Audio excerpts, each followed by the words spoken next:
चारों पर्व इस प्रकार से हैं। पहला ब्राह्मण पर्व, दूसरा क्षत्रिय पर्व, तीसरा वैश्य पर्व और चौथा शूद्र पर्व। और जो ये पर्व है इसे ब्राह्मण पर्व कहते हैं। आप पूछेंगे कि ऐसा क्यों? इस पर्व के दिन पर हमारे जो विद्वान हैं वो जंगलों में जो रहते हैं, वहाँ से वो बरसात का मौसम शुरू होता है तो वो गांव के नज़दीक आकर के स्वाध्याय और उपदेश का शुरुआत करवाते हैं। तो इसलिए इसे ब्राह्मण पर्व कहा जाता है। तो आज के दिन हमें भी कुछ स्वाध्याय का शुरू करना होगा। हम भी अपना जीवन में कुछ न कुछ करने की सोचें, व्रत लें। मैं गुरु पूर्णिमा वाले दिन यहाँ पे मुझे कुछ दिया गया, जिसमें एक ये शर्ट थी, जिसके लिए मैं बहनों का बहुत बहुत धन्यवाद दी हूँ। इसके साथ ही मुझे एक पटका भाई विजय जी ने डलवाया था, जिसमें एक तरफ गायत्री मंत्र है और दूसरी तरफ ओम विश्वानी देव का मंत्र है जी। ये दोनों मंत्र गायत्री मंत्र कहलाते हैं। आप पूछेंगे कि ऐसा कैसे? वेद के अंदर बहुत से मंत्र हैं जो गायत्री मंत्र कहलाते हैं। जिस मंत्र के अंदर 24 शब्द होते हैं वो गायत्री मंत्र कहलाता है।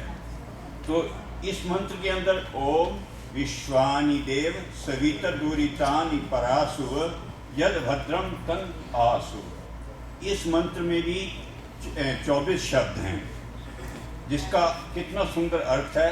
हे सकल जगत के उत्पत्ति करता, समग्र ऐश्वर्य युक्त शुद्ध स्वरूप, सब सुखों के दाता परमेश्वर, आप कृपा करके हमारे संपूर्ण दुर्गुण दुर्व्यसन और दुखों को दूर कर दीजिए और जो कल्याणकारक गुण कर्म स्वभाव और पदार्थ हैं वे सब हमको प्राप्त कीजिए।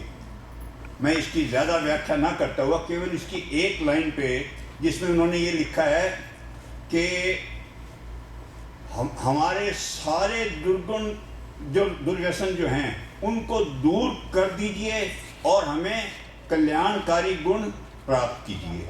इसका क्या अर्थ है?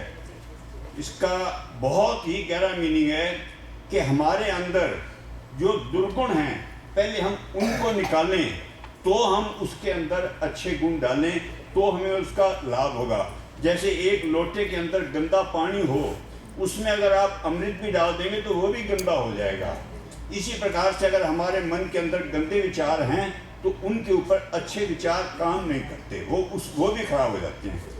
तो अधिक समय ना लेता हुआ मैं आपसे ये कहूँगा कि आप आज एक व्रत लें कि हम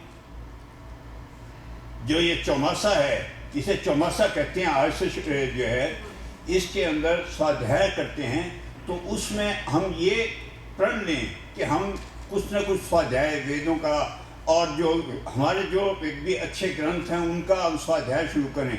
और अधिक नहीं कर सकते तो केवल ओम का जाप ही प्रारंभ करें।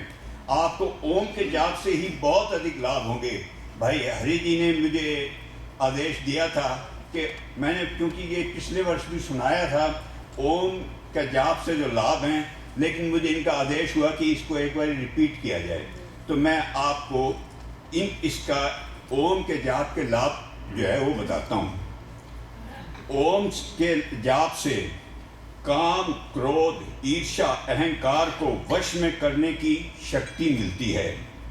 मान, अपमान, हर्ष, शोक, हानि, लाभ आदि अवस्थाओं को एक समान समझने की शक्ति मिलती है। चिड़चिड़ापन नष्ट होता है और सदैव प्रसन्न रहने की शक्ति मिलती है। सबके साथ प्रेम पूर्वक, न्याय पूर्वक व्यवहार करने की शक्ति मिलती है। वाणी में सच्चाई और मधुरता आती है। ईश्वर से विद्या, बुद्धि, तेज, ओज, धैर्य, शौर्य, पराक्रम की प्राप्ति होती है। विवेक, वैराग्य की स्थिति दृढ़ होती है व उपासना के स्तर में वृद्धि होती है। ईश्वर के प्रति श्रद्धा, आस्था, रुचि, प्रेम, भक्ति में वृद्धि होती है। इसके साथ ही यम, नियम आदि अष्टांग योग के अनुष्ठान में सफलता मिलती है। मन में दया, परोपकार, सेवा, त्याग आदि गुणों में वृद्धि होती है। आवश्यकता अनुसार रजोगुण को दबाने व सत्वगुण को उभारने की शक्ति मिलती है। इंद्रियों पर नियंत्रण बढ़ता है और समाधि की ओर गति होती है। सकाम कर्म में कमी तथा निष्काम कर्म में वृद्धि होती है। मुमुक्षुत्व यानी कि मोक्ष की प्राप्ति की इच्छा में वृद्धि होती है। ईश्वर के सानिध्य में दिव्य आनंद की प्राप्ति होती है।